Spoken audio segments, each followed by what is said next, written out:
तो बेटा हम डिस्कस करेंगे आज सीएपीएफ के कुछ क्वेश्चंस को, ठीक है। टाइप वाइज जैसा भी दे रखा है, जो प्रीवियस ईयर आपका हुआ है मैथमेटिक्स और रीजनिंग के, तो दोनों क्वेश्चन को हम दोनों मतलब सब्जेक्ट को हम डिस्कस करेंगे आज।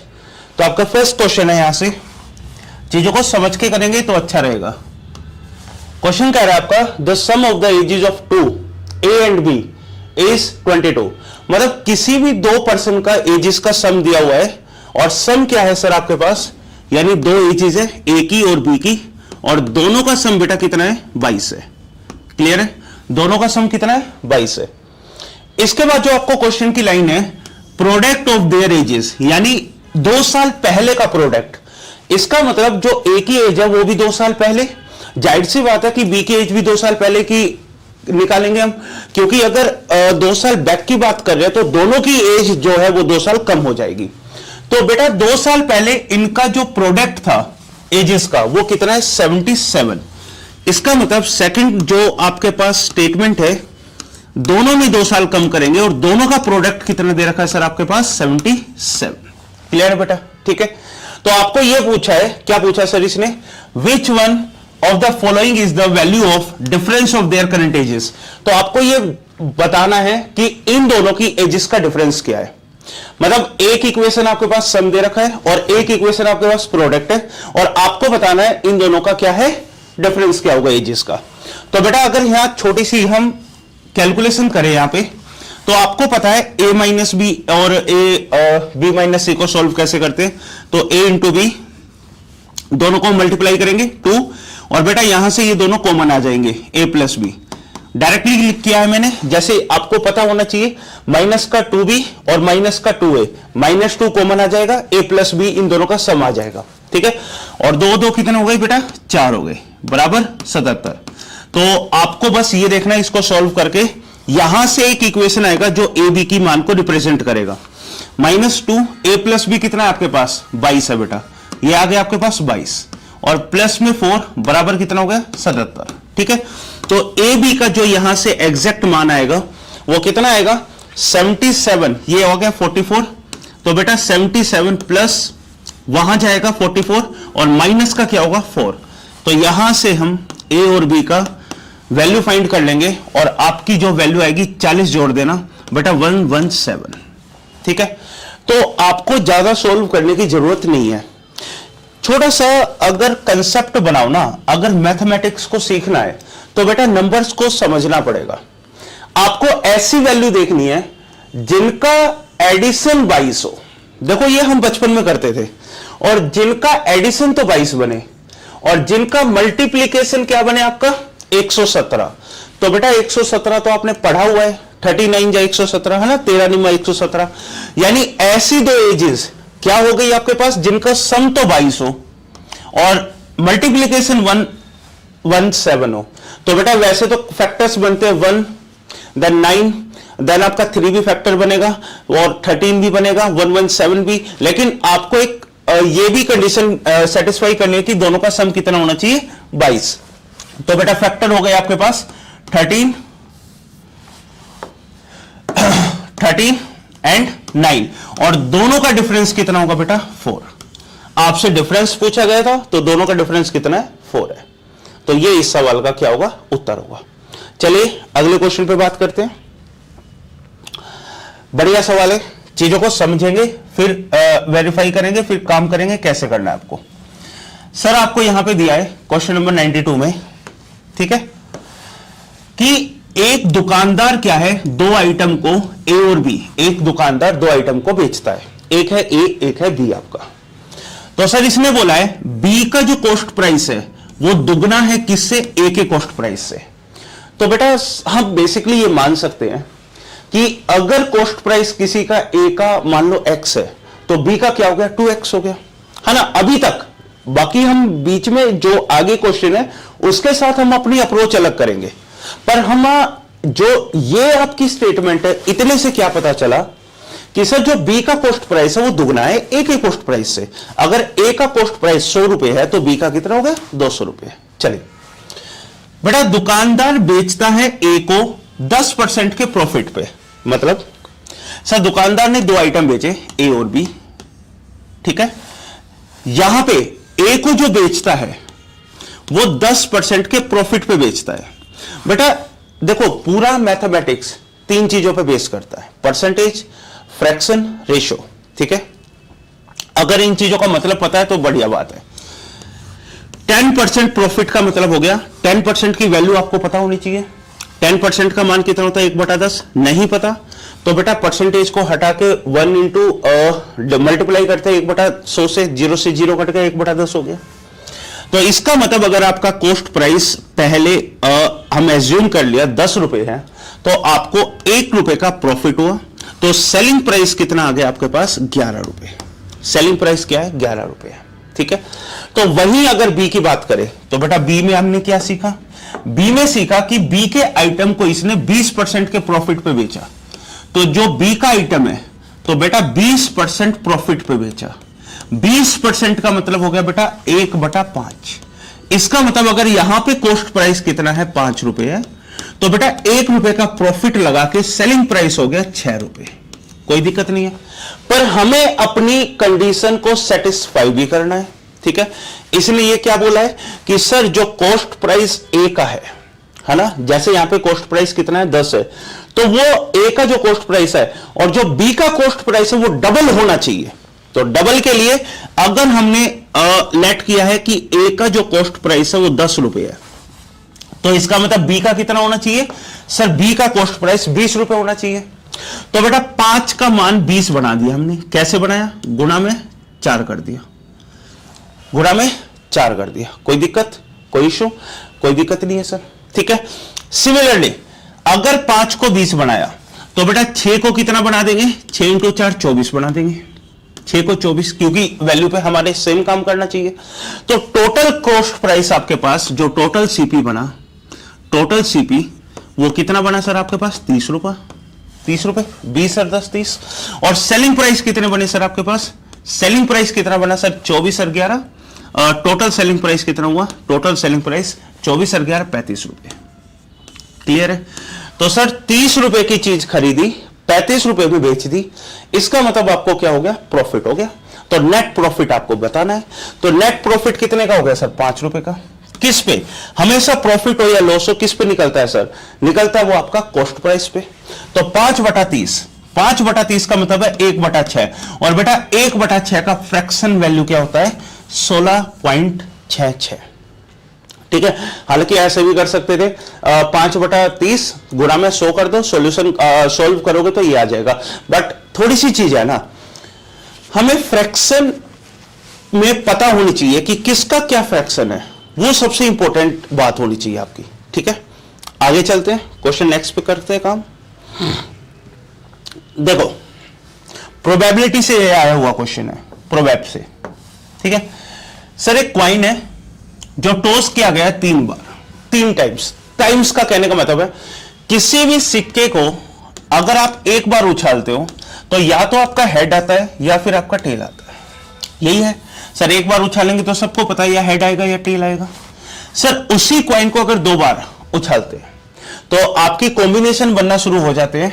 अगर पहले पे हेड है तो दूसरे पे हेड होगा या टेल होगा, अगर पहले पे टेल आ गया तो दूसरे पे हेड या टेल आ सकता है।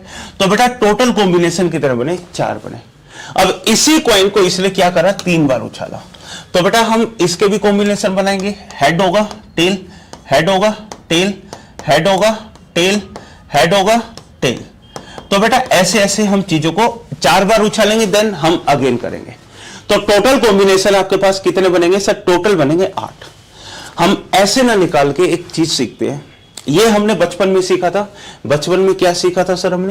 हमने एक कॉम्बिनेशन बनाया था कि अगर हमें कॉम्बिनेशन बनाना पड़ता है तो यहाँ पे 1 लिखते हैं, यहाँ पे 2 लिखते हैं, यहाँ पे 4, फिर आप 8 लिखते हो, यानी 2 की पावर को इंक्रीज करते हो। 2 की पावर 0, 2 की पावर 1, 2 की पावर 2, 2 की पावर 3, ऐसे ऐसे कॉम्बिनेशन बनाते थे। तो कॉम्बिनेशन बनाने का मतलब है यहाँ पे 3 बार उछाला है तो आपको पता है कि 2 हेड या टेल, ये आपका फिक्स हो गया। इसकी पावर कितना? 3, कॉम्बिनेशन 8 बनेंगे, कॉम्बिनेशन 8 बनेंगे। 8 कॉम्बिनेशन बना दिए सर आपने।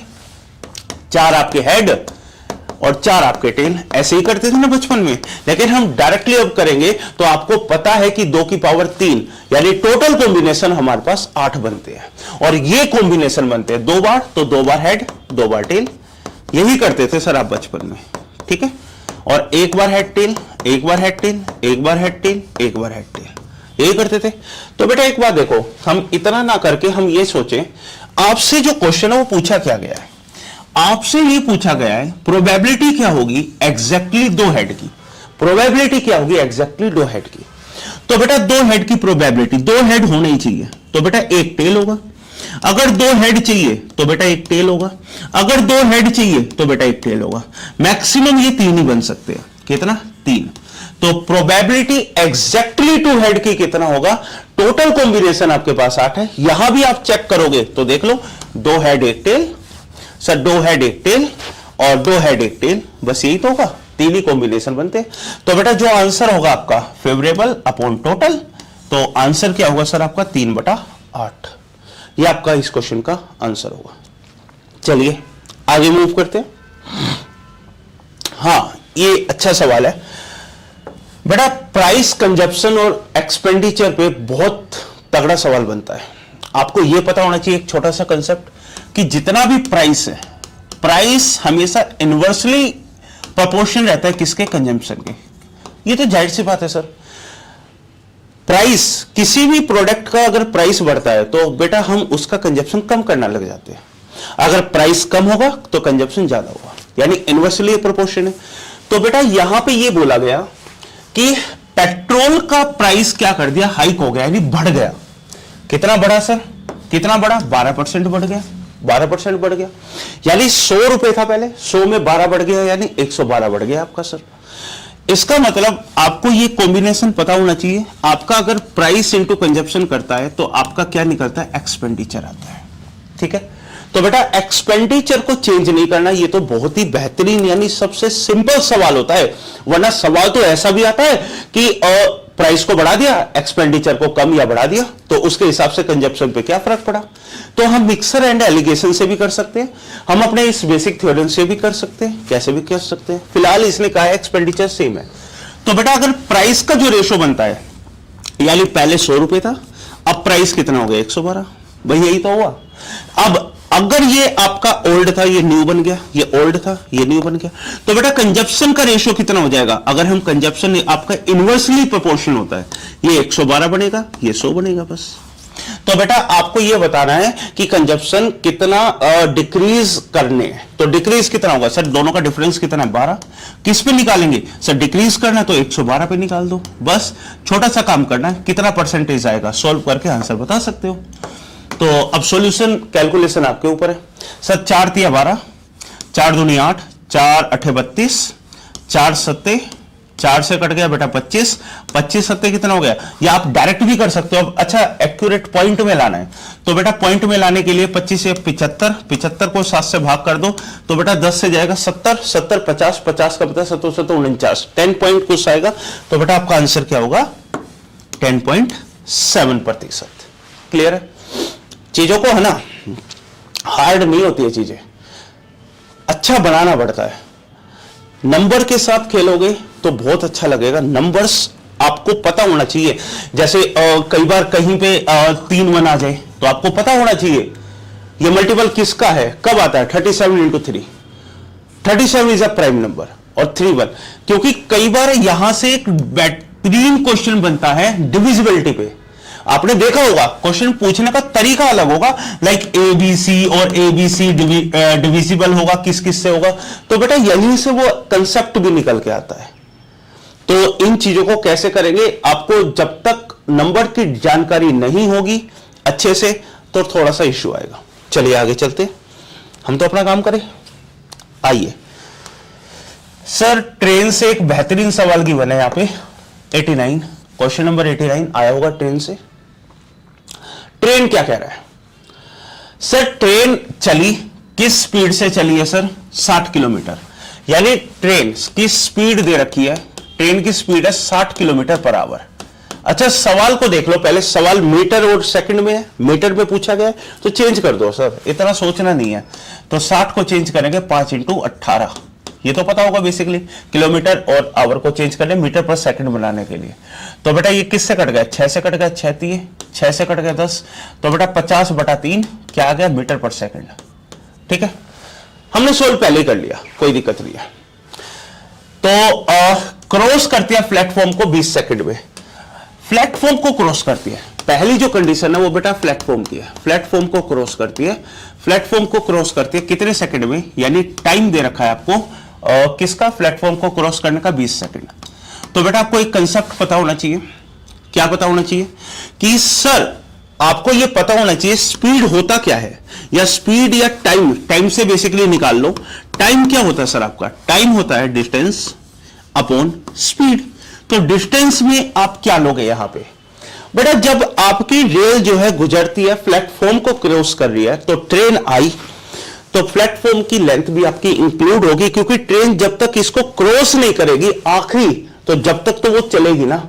इसका मतलब टोटल डिस्टेंस क्या लेंगे हम, टोटल डिस्टेंस एक तो लेंथ लेंगे ट्रेन की और प्लस लेंथ होगी प्लेटफॉर्म की। टोटल डिस्टेंस अपॉन स्पीड कितनी है, 60 को चेंज कर लिया हमने 50/3 में। 50/3 का मतलब है 3 ऊपर चला जाएगा, कोई दिक्कत नहीं है, डायरेक्ट लिख सकते हैं। और बराबर कितना टाइम है सर 20 सेकंड में कर लिया, तो सर 20 सेकंड में कर लिया। तो हमारा यहां से length of train plus length of platform की लेंथ जो आई 1000/3 आ गई। सर कितना आ गई, 1000/3। चलो एक इक्वेशन निकाल ली हमने, तो जितना बोला गया उतना हमने काम करा। आगे अगर हम चलते हैं बेटा, आगे देखना, सेम ट्रेन क्रॉस करती है एक पर्सन को जो आपकी 6 किलोमीटर स्पीड से चल रहा है, यानी same speed in the same direction. बेटा जब भी आपकी ट्रेन और पर्सन सेम डायरेक्शन में चलते हैं, तो बेटा आपको हमेशा क्या करना पड़ेगा, माइनस करना पड़ेगा, क्योंकि अपोजिट में प्लस करते हैं, यहां से भी और यहां से भी आ रही तो प्लस करेंगे, रिलेटिव स्पीड। और जब सेम में चलते हैं तो एक तरीके से वो क्या करते हैं, जितनी स्पीड से वो ट्रेन जा रही है 6 और 6 किलोमीटर से ये भी तो आ रहा है इंसान, तो बेटा जो स्पीड बनेगी इसकी रिलेटिव स्पीड, तो 60 में से 6 54 बनेगी। चलो सेकंड कंसेप्ट में क्या बोला गया, सेकंड कंसेप्ट ये पर्सन को क्रॉस करती है, जो पर्सन की स्पीड है वो 6 किलोमीटर पर आवर है। ठीक है, तो बेटा रिलेटिव स्पीड पहले निकाल लो। रिलेटिव स्पीड क्या बना, 6 गुना 60 घटा 6 54 किलोमीटर पर आवर। और बेटा किलोमीटर पर आवर को चेंज करते हैं तो 5/18 18 तिया, तो बेटा ये हो गया 15 मीटर पर सेकंड, ये हो गई स्पीड। ठीक है, जब वो पर्सन को क्रॉस करती है। और कितनी देर में क्रॉस करती है, 12 सेकंड में। तो बेटा 12 सेकंड में क्रॉस करती है। पर्सन तो एज अ पॉइंट ही हो गया, तो उसकी क्या लेंथ होगी, उसकी तो लेंथ एज अ नेग्लिजिबल होगी। तो बेटा यहां पे आप डायरेक्ट निकाल सकते हो डिस्टेंस, जो भी आपका डिस्टेंस है क्या होगा, डिस्टेंस यानी लेंथ ऑफ ट्रेन होगी सिर्फ। तो बेटा लेंथ ऑफ ट्रेन क्या आ जाएगा आपके पास, 15 मीटर पर सेकंड से कितना टाइम लिया, 12 सेकंड लिए। तो बेटा ये आ गया आपके पास डिस्टेंस। 15 इंटू 12 कितना हो गया सर, 60 180, यानी 180 मीटर जो है वो है लेंथ है ट्रेन की, ट्रेन की लेंथ आ गई। तो सर आपसे क्या पूछा गया था, what is the length of the train, तो ट्रेन की लेंथ कितनी आ गई सर, ट्रेन की लेंथ आ गई आपके पास 180 आ गई। अच्छा ये पेन, ट्रेन की लेंथ कितनी आ गई सर, 180 आ गई। तो बेटा ट्रेन की लेंथ ये कट गया, ये कट गया, 180 दो है, दोनों ऑप्शन हो सकते हैं। सेकंड ये पूछा गया है प्लेटफॉर्म की लेंथ कितनी है, ये तो सिंपल है, ट्रेन की लेंथ कितनी है, 180 है। बेटा 180 को यहां पे रख दो, ये 180 आ गया। ठीक है, तो प्लेटफॉर्म की लेंथ कितनी हो जाएगी, 180 वहां माइनस करोगे, 18 3 54 540, 540 का मतलब कितना हो गया, 460/3, 460/3, 460/3। ठीक है, तो बेटा 460/3 कितना हो गया, 15 3 45, 15 के आसपास आंसर आ गया आपके पास सी ऑप्शन। बेहतरीन सवाल आते हैं बेटा इस पे, क्लियर है। तो यहां से अगर सॉल्व करोगे तो ये आ जाएगा आपका ट्रेन का सवाल था, क्लियर है। आगे चलते हैं, चलो क्वेश्चन नंबर 87 क्या बात कर रहा है, सिंपल सी बात कर रहा है, 19A जमा 19B जमा 19C बराबर किसके हैं, 437 के। तो हम एक छोटा सा काम कर सकते हैं, यहां पे 19 को कॉमन ले ले, ए प्लस बी प्लस सी, इनका मान कितना आ गया सर 437। तो यहां से अगर हम सोल्व करें ए प्लस बी प्लस सी क्या आ जाएगा 437/19, और ये आपका कैलकुलेशन करेंगे 19 दूनी 38, 38 57, 19 3 57, यानी इन तीनों का एडिशन आपके पास गिवन है 23। तो आप ये देखो फाइंड क्या करना है सर, फाइंड क्या करना है, हमें छोटा सा काम करना है। Then what is the mean of, बेटा मीन क्या होता है, जितने भी ऑब्जर्वेशन है सबको ऐड करोगे और जितने भी काउंट है, यानी यहां पे आपकी ऑब्जर्वेशन 3 है, तो मीन कैसे निकालोगे, सो ए प्लस बी प्लस सी और डिवाइड करेंगे टोटल नंबर ऑफ ऑब्जर्वेशन यानी 3 से। तो बेटा ए प्लस बी प्लस सी का मान तो आपके पास आ ही गया, तो यहां पे टोटल मान कितना है 23 है, तो 23 को अगर हम 3 से भाग करते हैं तो बेटा आपका सवाल कितना आएगा आंसर 7.66, तो option B is the correct answer. चलिए आगे चलते हैं, यह आपका रीजनिंग का सवाल है, यहां पे रीजनिंग के क्वेश्चन स्टार्ट करते हैं। तो ब्लड रिलेशन से ये क्वेश्चन किया हुआ है, Pointing towards a photograph, Mr. Aziz said, "She is my father's wife's son's only sister." बेटा इस तरीके के क्वेश्चन को कैसे सॉल्व किया जाता है, जो आपको फोटोग्राफ की ओर पॉइंट कर रहा है वो, और जो कर रहा है पॉइंट, यहां पे पॉइंट कौन कर रहा है सर, मिस्टर अजीत। मिस्टर का माने ये बंदा आपका मेल है, सीधी सी बात है, क्लियर है। तो अजीत क्या कह रहा है, अजीत ने बोला, तो बेटा जो ये माई का रेफरेंस है वो किसके लिए है, अजीत के लिए है। तो ये क्या कह रहा है सर, अजीत, अजीत को रेफरेंस मानो, जैसा जैसा बोला वैसा वैसा काम कर लो। सर अजीत का फादर, अजीत का फादर, फादर की क्या हो गई वाइफ, सर इसकी वाइफ, कोई दिक्कत नहीं है। वाइफ का बेटा, वाइफ का बेटा मेल है, उसकी एकलौती सिस्टर यानी इसकी बहन, यानी इसकी बात करें ये आपकी सिस्टर है, ये सिस्टर यानी इसकी सिस्टर है, ठीक है। तो आपको ये बताना है सी, यानी यह पर्सन अजीत का क्या लगा। तो बेटा ये चाहे, अब ओनली सन तो गिवन नहीं था, अगर इसका और कोई भी बेटा होता तब भी तो बेटा वो इसकी सिस्टर ही लगती। तो डायरेक्ट आंसर मिलता है कि जो रिलेशन होगा पर्सन का अजीत से वो डायरेक्टली क्या होगा, बहन का रिलेशन होगा, क्लियर है। चलिए आगे चलते। सर क्वेश्चन नंबर 55 कैलेंडर से ये क्वेश्चन आया था, अगर 1 मार्च को संडे है, देखो भाई किसी भी साल का कोई भी ईयर हो, 1 मार्च को अगर 1 मार्च को संडे है, क्लियर है, 1 मार्च को अगर संडे है, ठीक है, तो आपको यह बताना है What will be the day on 1 February for the next year? अगले साल का फरवरी 1 तारीख का कौन सा दिन होगा। तो बेटा एक बात बताओ, यहां से लीप ईयर का कंसेप्ट देखते हैं, लीप ईयर का कोई फायदा नहीं हुआ, ना तो आपकी 29 फरवरी कभी आएगी, ना कभी लीप ईयर का कंसेप्ट आएगा इसमें, क्योंकि हम स्टार्ट तो मार्च से किए हैं और खत्म 1 फरवरी पे कर रहे हैं। तो बेटा जितने भी ऑड डेज आएंगे मंथ के वही आपका आंसर होगा। तो मार्च से स्टार्ट करा, मान लो एक बेस मान लो, बेस मानने के लिए हमने एक ईयर लिख लिया 2011 से सोल्व कर रहे हैं, तो बेटा हमें निकालना है 1 फरवरी 2011 को कौन सा दिन होगा, ठीक है। तो बेस मान लिया हमने 1 फरवरी के 2011 का। अब देखो ऑड डेज अगर हम काउंट करते हैं तो स्टार्टिंग मंथ कौन सा सर, मार्च है, मार्च में 31 दिन होते हैं, 31 में से एक दिन खत्म हो गया, बचे दिन आपके कितने 30। तो ऑड डेज अगर हम कैलकुलेट करेंगे, ऑड डेज आपको मार्च से लेके फरवरी तक सारे कैलकुलेट करना है। तो बेटा मार्च में 30 दिन बचे, ऑड डेज क्या होता है, कोई भी दिनों को अगर हम 7 से भाग करते हैं जो भी आपका शेषफल आएगा वो आपका ऑड डेज है। तो बेटा 30 को अगर हम 7 से भाग करते हैं रिमाइंडर आएगा आपका 2। तो बेटा मार्च में ऑड डेज आ गए 2, मार्च, अप्रैल, मई, जून, जुलाई, अगस्त, सितंबर, अक्टूबर, नवंबर, दिसंबर, जनवरी, जाना कहां तक है 1 फरवरी तक। तो बेटा फरवरी के कितने आ गए 1। अब इतनी लंबी कैलकुलेशन कौन करे सर, हमें यह पता है जब हम इनको ऐड करेंगे लास्ट में हमें 7 से डिवाइड करना ही होगा, तो क्यों ना हम इनका पेयर को कैंसिल कर दें। तो बेटा 3 और 3 6 और 1 7, 2 और 2 4 और 3 7, क्लियर है। 3 और 3 6 और 3 9, 9 और 6 15, 15 दिन का फर्क आएगा, 15/7, रिमाइंडर आ गया बेटा 1। यानी जो भी आपका रेफरेंस है इसमें 1 दिन का फर्क आएगा, क्योंकि हम फ्यूचर डेट पे जा रहे हैं। तो संडे में 1 जोड़ दो बेटा, मंडे इस सवाल का आंसर होगा। ठीक है, चलिए आगे देखते हैं। सर ये आपका मिसिंग नंबर का एक क्वेश्चन है। देखो मिसिंग नंबर के लिए आपको जितनी भी प्रैक्टिस करनी है, अगर आपको नंबर के बारे में नॉलेज नहीं है तो बेटा यहां पे थोड़ा सा वक्त लग सकता है। नंबर की नॉलेज, दैट मीन्स आपको डिविजिबिलिटी पता होना चाहिए, ठीक है, डिविजिबिलिटी, और आपको स्क्वायर पता होने चाहिए, क्यूब पता होने चाहिए, है ना। और इनके अलग आपकी जो प्रोफेशन होनी चाहिए वो प्लस माइनस डिवाइड और मल्टीप्लाई पे होनी चाहिए। उसके बाद आप काम करोगे इस पे, ठीक है।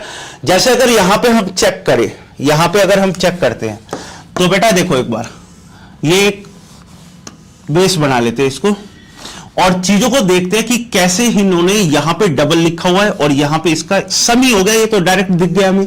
4 और 3 का सम कितना बेटा 7 है, और 2 और 3 का सम कितना बेटा 5 है। सीधा काम हो गया ये तो। इसका मतलब यहां भी यही होगा, इनका अल्टरनेट, इनका जो वर्टिकली अपोजिट एंगल है इसका और इसका। तो बेटा 3 और 2 का सम कितना हो गया 5, और 2 और 1 का सम कितना हो गया 3। तो हमें क्वेश्चन मार्क कहां गिवन है, क्या निकालना, ये रहा क्वेश्चन मार्क। यानी ये वाला और ये वाला दोनों को देख लो। सच 7 और 2 इसका जो सम मिलेगा वो यहां पे मिलेगा, और 5 और 1 का सम कितना बेटा 6 है। तो आंसर क्या होगा सर आपका 9 होगा। सर लास्ट क्वेश्चन आज का, फटाफट देखते हैं। डायरेक्शन से क्वेश्चन आया है। डायरेक्शन तो बहुत इजी होता है, सिंपल सा दे रखा है। अगर साउथ ईस्ट को क्या बना दिया ईस्ट, आपको इतना सोचना नहीं है। अगर थोड़ा सा भी कंसेप्ट पता है, एक बार बता देता हूं कंसेप्ट क्या कहता है। ये आपका नॉर्थ है, ये आपका साउथ है, ये आपका ईस्ट है, ये आपका वेस्ट है, ठीक है। साउथ ईस्ट है कहां सर, ये आपकी साउथ ईस्ट है, ये आपका साउथ ईस्ट है। बेटा साउथ ईस्ट को क्या बना दिया ईस्ट बना दिया। साउथ ईस्ट को ईस्ट बनाने के लिए इसने बेटा 45 डिग्री मूव किया, कैसा एंटी क्लॉकवाइज। तो बेटा जो काम इनिशियल किया है वही काम आप क्या करो फाइनल में कर दो, समझ लो। साउथ ईस्ट को ईस्ट बनाया, साउथ ईस्ट को ईस्ट बनाने के लिए 45 डिग्री वो क्या करा एंटी क्लॉक गया। तो सर आप क्या करोगे, नॉर्थ को भी, यानी एग्जैक्ट आपकी नॉर्थ है, इसको भी उल्टा घुमा दो, कितना 45 डिग्री एंटी क्लॉकवाइज। तो बेटा आपका जो उत्तर आएगा वो क्या आएगा नॉर्थ वेस्ट आएगा। तो बेटा ये आपके क्वेश्चन थे, चलते हैं।